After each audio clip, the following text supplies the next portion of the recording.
丈夫和儿子去海边游玩时断联，等我千辛万苦找到他们时，他们在和一个渔村的女生在沙滩边捉螃蟹，其乐融融。见我一副风尘仆仆的模样，父子俩疑惑：你谁呀？他们说他们失忆了。我视线下移，看到他们撒谎的小动作。我没再问丈夫，低声问这个我怀胎10月生下的儿子，他否认。我几度哽咽，不反悔。儿子很坚定，不后悔。好，那妈妈就要回家了，回妈妈自己的家。我连起情绪，再度开口，声音恢复正常。不好意思，我认错人了。赶到海边时，我扶着膝盖，气喘吁吁。不远处是2个熟悉不过的身影，一大一小，我那消失3个月的丈夫和儿子。我立刻跑上前去拍拍儿子的肩膀，嘿，小宝，妈妈。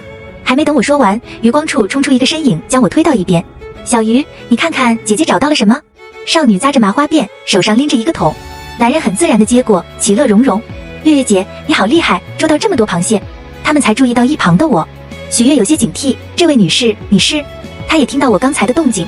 我露出一个友好的笑容，递出名片，又指了指丈夫和孩子。您好，我是宋氏集团总经理林婉，是他的妻子和孩子的妈妈。很高兴你在这段时间照顾他们。我快速签了张支票，这是给你的报酬。手腕被人用力捏住，我抬头看向那人的方向。丈夫淡淡开口，不好意思客人，我不认识你。丈夫宋景年护在女人面前做保护姿态，脸上是我几乎未见过的陌生。我不解，你怎么了呀？我是林婉啊。少女疑惑地看向丈夫，大鱼，你认识他吗？我看向宋景年，他唇边勾着笑，将我的希冀一寸寸打碎。不好意思，不认识。小鱼，你认识他吗？少女又温柔地拨开儿子汗湿的发。儿子看了我一眼，摇头。3个月前，王妈说总裁要带少爷去海边。王妈，要不让景年开车过来接一下我，我手边的工作也快完成了。那边电话被挂断，仿佛打来的电话只是通知。自从宋景年成立公司以来，我越来越忙，几乎是脚不沾地的地步。等我驱车去找他们时，警戒线将海边围了起来。我看到熟悉的汽车残骸，报警了，迟迟没有消息。海边找到汽车爆炸残骸，似乎在昭告一个事实，他们估计是凶多吉少。所有人都让我节哀顺变。这3个月里，我不敢回家，怕见到他们相关的物品，一直睡在公司。除了能够立刻得知消息外，还能处理公司这几个月来的所有业务。助理立刻驱车前往那里，几乎要将油门踩到底部，我还是觉得不够快。起开，我来。我将助理赶到副驾驶，一路疾驰，将副驾驶上高素质的助理吓得差点尖叫。车子开到这个看起来没什么特色的渔村，我对着玻璃制墙体轻轻整理了着装，又仔细看了眼底，青黑被粉底遮了大部分，才迈进这家度假渔村。我们相对而站，因为现在是假期，人倒也多了起来。远处陆陆续续有人看过来，周遭的空气似乎都微微凝滞。他们说他们失忆了，许月3个月前在海边捡到的他们。我带你们去医院看看医生怎么说。我急着就要拉上宋珏的手。不是，这位林小姐，人家小孩都不认识你，为什么要听你的？许月皱起眉，很不满我这种命令的姿态。见宋景年拉着许月就要离开，你等一下。像是想到什么，我拽住他的手。我立刻拿出钱包，里面有一张我们3人的合照。他不耐烦地插兜等着。打开钱包瞬间，我突然愣住。3个月前，我工作太忙，去到幼儿园时错过了儿子的家长活动。车上我连声道歉，儿子夺过钱包，从车窗扔进江里。后来我找人捞上来时，早就泡烂了，也忘了补上。许月捂着嘴，大声惊呼：“你不会是什么人贩子吧？”不是，我摆摆手，可以去警局的。许月撇撇嘴，谁知道是不是你找人来配合你演戏的？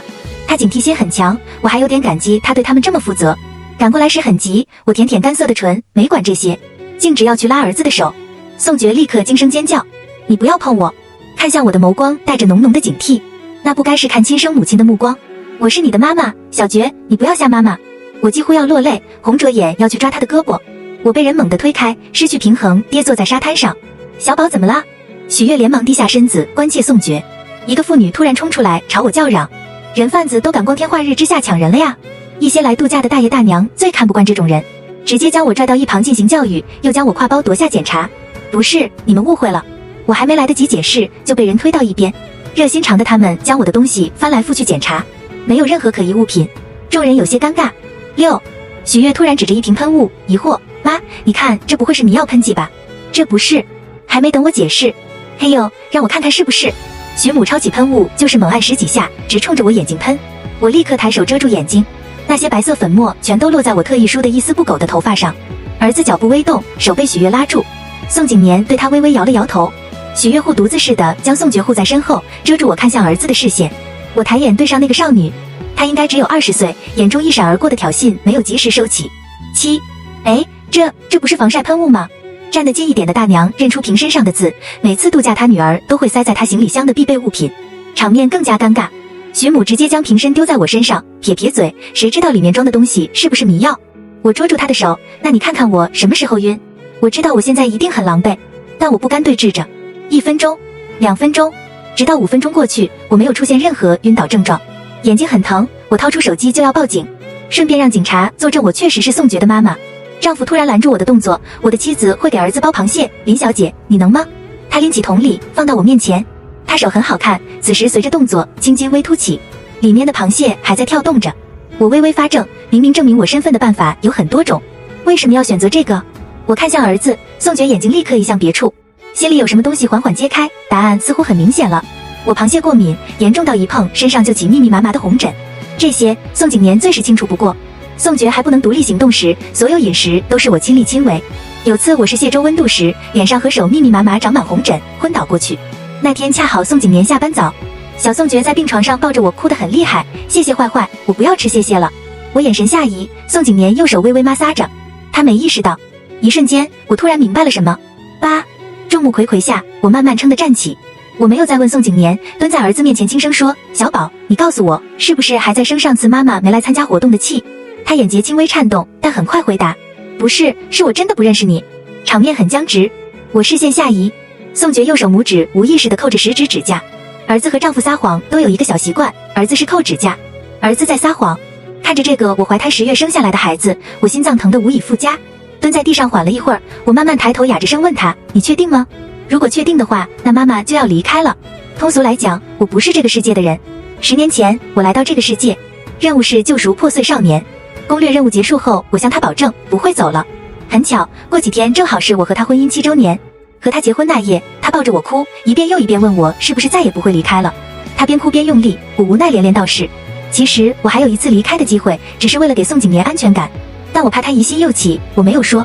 是任务者和攻略者结婚后的第7年，那是一个考核，又称婚姻的7年之痒。据说是发现很多攻略者没有熬过这个考核，却要一生守着不爱他们的男人，蹉跎一生。其实很久以前，宋景年早就精神出轨了，和一个刚毕业的小助理，长得有我年轻时7分神韵。所有人都说那个助理是我的替身，说助理是宾馆，我才是家。男人一次不忠，终身不用，这是我的底线。那时我就已经对宋景年失望了，转而将更多精力放在工作和儿子身上。我想熬到系统再次上线，再和宋景年离婚，因为宋珏是我的骨肉。10月怀胎生下的孩子，说是没有感情是假的，所以我给宋珏的机会会多一点。直到我听到儿子宋珏迫不及待地道：“确定确定”，我的心才缓缓沉了下去。我深吸口气，以后想起来也不会后悔。宋景年莫名感到一阵心慌，他伸出手将儿子拉到他们那边：“行了，别问了。”我眸光一冷，瞪向宋景年。宋珏很坚定，不反悔，就算以后我恢复记忆也不后悔。此刻他是真真切切的不想认我这个亲妈。我闭了闭眼，你……宋景年似乎想要伸出手拉我，我慢慢推开。好。再次睁开时，我敛起眸中情绪，站起身回了一个礼貌的笑容：“不好意思，我认错人了。”认错人了？我从包里拿出支票，垂眸划拉几下。你是什么意思？我笑着将支票塞到他怀里，给贵店造成的不便麻烦多多海涵。一时间，我的操作让在场人都一愣，仿佛刚才那个为了丈夫孩子眼眶发红的女人不是我。不好意思，3个月前我丈夫和儿子出车祸死了，所以情绪一时失控，认错人了。我将碎发勾到脑后，对众人鞠躬解释道。我视线一扫，他俩脸色都不好看，但又不能承认自己没死，那不就是在承认自己撒谎了？你没事吧？有人上前担心地问我。我扬起一个礼貌的微笑，没事。甚至有好心肠的大娘担心我状态，要送我回去，我一一拒绝。人群散开，丈夫和儿子也跟着许悦和他母亲一起回了小餐馆。离开前，我独自来到甲板上吹吹海风，缓解郁闷心绪。换出很久没上线的系统，简洁地表达我的意思：我要回家。一上线，他有些震惊，像是要说什么，却看到了4人在沙滩逐渐远去的画面，最后化为感慨：宿主，你不后悔吗？毕竟我知道系统欲言又止的意思，毕竟我是如何攻略宋景年的，他最清楚不过。好赌的爸，没主意的妈，破碎的他。年少时是我帮他共同偿还那些赌债，应酬时是我为他的心高气傲买单，给那些他得罪的客户躬身道歉。公司上市时是我处理那些耗费心神的琐事，说句不好听的，没有我不会有现在的宋景年。我看向远处平静的海面，我曾经听人说，穷时考验妻子，富时考验丈夫，这句话果然没错。释怀笑笑，只是有点不甘心。我工作努力，能力优秀，曾经3个月内连升2职，所以我能在这个世界很快适应，并且站稳脚跟。我性格开朗，落落大方，能和同事打成一片，也能和大爷大娘唠上嗑，也几乎没和人红过脸。我是一个很好的人，所以系统有些不解，所以谁离开我都不会是我的损失。我伸开双手，风带着咸腥的味道向我涌来，随后转身回到附近酒店收拾东西。12，听说今晚有个篝火舞会，哦，去看看吧，宿主，我也想看。我经不住系统的软磨硬泡。各位父老乡亲，篝火会即将迎来最高潮部分，情人共舞，被选中的人要和舞伴完成一支舞，海神会给你们最美好的祝愿。只有6个名额哦，没有人自荐就随便抽了。主持人拿着麦克风又唱了几首歌热场，盘腿坐在沙滩上的众人兴奋不已，既羞赧在众人面前跳舞，又希冀命运之神能降临自己手心。已经有5个女生被选中了，最后还有2个名额。一声大胆羞赧的声音响起：“阿叔，我想来。”是许月。我心里隐隐有股不妙，还没等来得及往后走，许月又高声指着我：“阿叔，林小姐说她也想要。”于是主持人像是扔烫手山芋般极精准地将贝壳丢到我怀里。那就恭喜这位林小姐获得最后的名额。月月姐姐，这位阿姨没有舞伴。儿子宋觉突然出声，想要阻止我上台。啊，林小姐没有舞伴吗？不好意思，我不知道。他突然内疚起来，仿佛真的只是好心看着我，我只是想要你感受一下我们这地方的风土人情。这时已经有轮到舞伴上前握住自己伴舞的手，其余人纷纷腾地。宋景年在我们中间站定，气定神闲，睨了我一眼，好像在让我求他选我。许月弯下腰，温柔地对宋觉笑：“你想要爸爸选谁呀？”宋觉抿着唇，最终抬起葡萄般黑亮的眼珠，将宋景年往许月那边推。众人纷纷笑开。宋觉有些踌躇，走到我面前，慢慢抬起胳膊，不知道他想干什么。我没搭理。这位林小姐没有搭档，那就不跳。宋景年刚出声就被人打断。13，谁说他没有搭档？一道清越透亮的男声从后方响起，人群缓缓分开。那人赤着上半张胸膛，湛蓝下摆席地，漫不经心又带着些许郑重朝我走来，妖孽的脸上浅色鳞片分明。我呼吸一滞，是海神。有人惊呼。海神自然是找人扮演的，但这次反应这么大的原因是，这次的演员身姿心长，眉眼深邃，走来带来新鲜海风。舞会前，系统兴致勃勃。我有一个报复渣男短期内最直接、最解气的方法。系统说他想要以最炫酷的方式现身这个世界，听着就很不靠谱。时间一到我就可以离开了，何必还要搞这些？达咩，我想拒绝，不然万一在你离开前他们还纠缠你怎么办？宿主，你是忍者吗？我瞪了眼系统，咬牙切齿，行。但我没想到是以这种方式。林婉，宋景年手动了一下，想拉住我，下一刻被人抢先。喂，抢人舞伴啊！系统的手轻瘦却有力，将我稳稳揽进怀里，清冽的气息钻进鼻尖，有点好闻。其实我有不出丑的办法。14，看着为我解围的系统，还有点小感动。但情人共舞，主持人也没说情人不能是自己。借着篝火投下的阴影，我能和自己完成一支舞。小时候，母亲拉我去过舞蹈班，老师教给我的第一个舞蹈。他扶着我的腰，一步一步移到舞池中央，在众人面前起舞，旋转跳跃。你太夸张了！身体贴得有些近，我有些不好意思的小声斥他。男人突然将我放倒。喂！我低声惊呼。系统俯身在我耳边吹气：“宿主，专心点！”欢呼雀跃声此起彼伏，篝火火光映照他的眉眼，柔和。一曲结束，他拿着麦克风依次走到刚才参与跳舞搭档面前，祝良缘皆顺遂，佳偶自天成。等到走到许月和宋景年那边，他对准麦克风迅速道：“见人配狗，天长地久。”但声音不高，只有宋景年和许月能听到，因为他将麦克风搞坏了。他们想要发火，男人却先发制人。他转身无奈对主持人解释：“麦克风坏了。”15，宿主，我可是求了很久才得到这个扮演海神的机会，怎么样，爽不爽？结束后，他向我邀功。原本海神饰演者人选早已选定，但眼前这个拽的258万的家伙，硬生生用超能力和那张脸抢来的位置。不得不承认，看到他们仨吃了苍蝇一样的表情很爽。他是还不太懂人类的情感，但他看到其他世界有人这么做。我留在度假村开始享受起来，沙滩浴、坐游艇、去冲浪，捧着椰汁大口享受。这些年没有放松的身心都在这几天得到充分解放。急促的敲门声响起，是许月。就在我还疑惑他怎么会来找我时，他眼眶通红，像是受了很大委屈。犹豫片刻，我递给他纸巾，或许你需要。下一刻，一巴掌凌空而下。我被扇到一边，林经理，我告诉你，我人穷，但我不能平白被你们羞辱。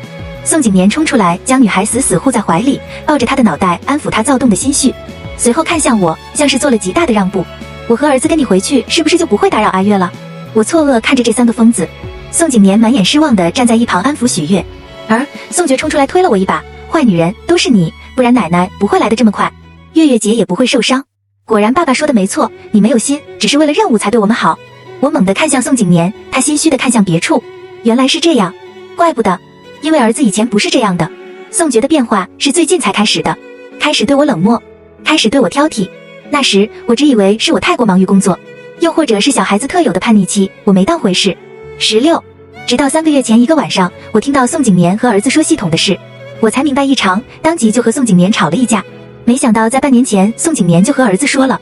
第二天我去公司，王妈给我打电话说总裁和少爷去海边度假，我没打算再纵容宋觉现在胡搅蛮缠的性格，一把拽住，紧接着就是一巴掌扇过去。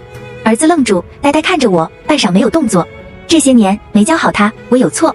又走到许月面前，又想一巴掌过去。我看起来太好欺负了，我有错。手被人横空截住，是宋景年。别闹了！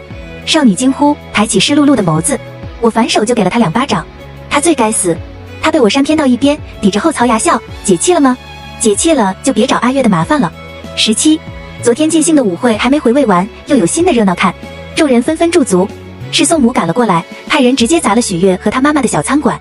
胡妹子还想勾引我儿子，也不看看自己什么德行。下面闹得很厉害，砸的砸，闹的闹，一片狼藉。许母被气得倒在一旁急喘，大喊造孽哟！许月第一时间找到我下榻的酒店，见我过来，宋母立刻拉着我的手，婉婉，你放心，我不会让许月进宋家门的。又拧了宋景年一把，你怎么敢让你老婆受委屈？我白养你了。众人看起热闹，这是个好婆婆呀。有人窃窃私语，有人说我有福气，即使吵架婆婆也偏袒媳，也有人骂许月不要脸，勾引人家有妇之夫，好吗？当初妈就跟你说了，景年这孩子心不定。我勾唇轻笑，下一瞬宋母继续哄我，和景年回去吧，让王妈给你做最爱的蟹粥。偏袒我吗？宋景年公司刚有起色那会儿，我和宋景年还没结婚，宋母来找我，拿了张5万元的支票，抹泪夸我是个好孩子，说他儿子配不上我。5万，我的3年。最后是我检查出身孕，这件事才不了了之。有福气吗？在家里聚会时总是对我嘘寒问暖，给我夹我最讨厌的食物，就算是蟹肉我都会吃一些，不能让他落下脸面。每次发生矛盾时，所有人都认为是我这个儿媳妇的不对，思及种种，我不动声色地站远，远离这群人。18，宋母有些迷茫，她反应过来，以为我是想离婚，她掐了我一把，意思是见好就收。因为比起一个开小餐馆的女儿，我这个知根知底还能操持家务的贤内助要好得多。现在宋景年又婚内出轨，她怕我担心离婚分得的财产更多。我忽然发现，我攻略的这个家庭真的很糟糕。妈，拉景年和许月。我话没有说尽，但婆婆很快接话，一定是这个小贱蹄子勾引景年的，你放心，我来教训他。说着，宋母还真的打算上手，因为她早已习惯这种颐指气使的态度。可许母哪里能允许外人来教训自己的孩子，当场2人就扭打起来。婆婆这些年养尊处优，早就不是当初的市井之妇，她率先落了下风。宋景年连忙去阻止，脸上也被挠了好几下，场面乱成一锅粥。没有人发现我是何时离开的。回到公司第1天，宋景年直接将我手上的项目架空，让给一直跟我对着干的同事。看着这种幼稚的行为，我心里甚至想笑，干脆收拾东西，倒数着回去的天数。一定要闹得这么难看？男人站在我租的公寓下，低头抽烟，喊住我。我不解地看向他，现在的结果不是他想要的吗？男人终于站直，一口烟雾扑在我脸上。我知道攻略者还有一个考核，只要攻略没有成功，你要一辈子留在这里。我猜的没错吧？我明白他的意思了。从始至终，他都没有相信我会留在这个世界，娶我是为了在最后一次考核中让我失败，彻底留在这个世界。我心底冷笑，见我表情微变，宋景年将我扯进怀里，下巴抵在我头顶。好了，别闹了，之前的失忆是假的，我和儿子只是想让你吃一下醋。宋景年坦白。我没有动，他慢慢松开我，视线移到胸膛上，那里抵着一柄水果刀，我用来防身的，现在抵在他身上，再对我动手动脚，我真的会告你。僵持中，一道声音闯了进来。19，是有一个考核。我看着那人慢悠悠走了过来，不过那不是对攻略者的，是针对攻略对象的。宋景年脸上出现疑惑，见我要离开，他立刻拽住我的手。如果是针对他的考验，那这些年，他开始意识到话里意思，脸色渐渐发白。是的，这些年他在外边胡来，也是依仗这个。无论他做的如何过分，凌晚都和他绑定在一起。好像这次我没有开玩笑。躲起来的宋觉突然跑出来，他有些害怕，看向宋景年，见我要走，立刻拦在我面前，试探妈妈。我也摆上一脸陌生的表情，小朋友，我不认识你哦。不，妈妈。我打断他，还记得你说的话吗？宋觉呆在原地，直到我走远都没意识到。那天他说不后悔，他愣在原地，我走远了都没意识到。宋景年他想要跪下来求我不要走，有人动作更快，系统一股臭屁模样将我紧紧揽住，故意对宋景年嘚瑟。得之我幸，失之你命。离开这个世界的最后一天，宋景年还是带着宋觉找了上来。20，他看起来瘦了很多，下巴处是还没剃干净的胡茬。你要走，那我们的儿子怎么办？他将宋觉推了推，如果是3个月以前，这确实是我的软肋。宋觉差点没站稳，上前拉着我的手，妈妈，我错了，对不起。他哭得厉害，一抽一抽的，我只是想要让你留下来。思绪回到宋觉出生那天，那时候宋觉刚出生，皱巴巴的一个，被护士抱着哄。宋景年红着眼，没有去看哭个不停的儿子，径直跪在我床边，拂开我汗湿的发嚎啕大哭，婉婉，不生了，我们不生了。最后是我将宋景年推开，抱住小宋觉才哄住的。但这次我不想忍了，我推开宋觉，你7岁了，很多道理也都懂了，这些话你知道会伤害妈妈，但你还是说了很多次。我蹲下来平视宋觉，很轻地擦去他的眼泪，一字一句细数近半年他的行为。我发烧时，他替宋景年打掩护，说爸爸在工作。我看着手机里宋景年小助理给我发来的暖妹图片，他甚至会撮合宋景年和外边漂亮的小姑娘。宋觉已经到了懂事的年纪。妈妈，我回过头轻声问，怎么了？他眼眶打转着泪水，我不自觉皱眉。宋觉还没开口，就是一阵哽咽。我抚上他的眉眼，无声喝止。男子汉有泪不轻弹。3岁时我就教他的道理。他时刻注意我的神情，又故作轻松道，妈妈，如果你回家了。宋觉艰难吞下，实在有些哽咽，还会回来看我吗？我垂下眼，没说话。答案显而易见。那我长大后可以去看你吗？又是沉默。我知道了。他慢慢退开，妈妈，如果你在那个家幸福的话，不回来也没关系的。随后站定，再次抬眼看我时，唇角已经挂上一个微笑。我抿唇，这个微笑是他懂事时我教他的，用在当自己的请求被人拒绝时，也要坦坦荡荡的接受。妈妈，小宝7岁了，可以照顾好自己了。那小宝很棒。我再次轻轻抱住他，算作最后的告别。想了想，我还是告诉宋景年，没事，等我离开，阿觉也会消失。你要带儿子走，那也带我走，可以吗？他红着眼，接近哀求。不是。那你不要宋觉了。儿子同样红着眼看我，其实我知道儿子刚才的微笑有多么勉强，其实已经不需要回答了，但我还是说了，是一切回到原点，世界重置，回到我和他相识的起点。这次没有人救赎他。21，再次睁眼是医院的天花板。经理，你终于醒来了。一个女孩紧紧将我抱住，哭得眼泪鼻涕直流。紧接着，病房门被人推开。林婉，你要吓死谁啊？一个风风火火的女人跑进来，将手里饭盒放到一旁。小林，工作虽然重要，身体更要紧啊。老板恨铁不成钢，要是你真的出了什么事，我可不就失去一个得力干将了。我是在家里赶项目时晕倒的，老板还专门给我举办了一个聚会，说我可以升职了。我立刻用心打扮自己前往聚会。在此之前，系统又出现，宿主，你想不想看看你离开后他们的现状？我有点讶异，世界还没重置吗？系统直接给我投屏，重置时间还没到。我消失后，许月因为宋景年的事一直被人指指点点，最终受不了和他妈搬走了。宋景年开始研究时光回溯机，砸进很多钱，却收效甚微，因为宋景年执着研究这些过于超前的东西。一些股东开始将股份卖掉，公司开始走下坡路。宋觉在写作文时哭了出来。婆婆在日复一日找儿媳，却因为见过我服服帖帖的样子，对那些女人就再也满意不起来。看完这些，车已经开到酒店。下车时，我感觉好像有人在叫我的名字，是错觉吗？经理，就等你了。前面组员在喊我。哎，来了。我笑着跟着组员上包间。番外，林婉走后，宋景年颓废了很长一段时间。他开始回忆和林婉这些年的点点滴滴。什么时候开始变的？好像是遇到那个小助理之后。他知道了林婉是带着目的接近他的。小助理告诉他，攻略者还有一次考核机会，要求是和他搞暧昧，让他的攻略对象吃醋。他同意了，反正林婉骗了他，所以他也骗回去。宋觉有一天终于回过神来，到底是个小孩子，他想妈妈，妈妈不要你了。宋景年恶劣地告诉他事实，这个他也很难接受的事实。不，你骗人，明明你说妈妈不会离开我们的，我讨厌你。宋觉一把将他推开，往我之前消失的地方跑去。下一瞬，世界开始抖动，滋啦作响，小小的身影也渐渐消失，而宋觉毫无察觉。宋景年却慌了。宋觉，这是林婉存在的唯一证据了。他扑过去想抓住那消失的小身影，可是徒劳。再次睁眼，一个玻璃杯飞过来，砸破他的额角，鲜血缓缓淌下，又湿又黏糊。他微微发愣。母亲将他推出门，你爸现在在气头上，你先出去避一下。门在他面前砰地关上。他回到18岁那年，这一年是他和林婉的初次见面。他连脸上的血都没有擦，用尽全力跑向一个巷子口。他他记得很清楚，他未来的妻子将会在下一刻出现。10年前，少女出现，逆着光，像是出现在他世界的神明。他高声喝止，并报警：“你们干什么？”他仿佛听到10年前那道声音，于是他向虚空伸出手，浅浅弯唇：“婉婉，大哥，他不会是傻了吧？”其中一个人有些怀疑，另一个人啐了口唾沫，晦气。他们只是想教训他一顿。混子离去，空出来的巷子口缓缓升起一个电子屏幕。透过这个屏幕，他看到了这些天朝思暮想的人。林婉一身红色鱼尾裙从车上下来，头发盘起，眉眼是利落的朝气和漂亮。她像是要去参加什么聚会。婉婉，宋景年呢喃着，慢慢闭上眼。这次没有人来救她。小宋觉，爸爸告诉我，妈妈根本不爱我。我不信，可是好多人都说，妈妈是因为有我才能嫁给爸爸。我有点难受，但只有一点点。因为妈妈生我的时候很疼，我不应该为了这点小事怪妈妈。妈妈对我很好，会给我讲睡前故事，会陪我一起做作业，即使再忙，永远不会忘记我的生日。